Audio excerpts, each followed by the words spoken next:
یا رسول الله یا حبیب الله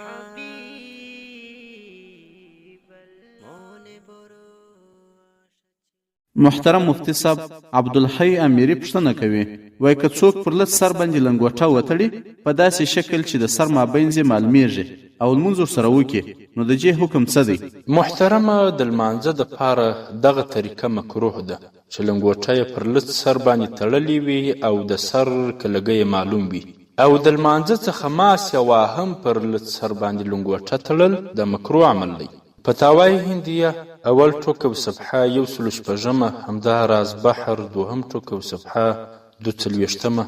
همداراز مجموعة الفتاوى دوهم ټوک او صفحه 40 همداراز فتاوى صلات دریم ټوک او صفحه 93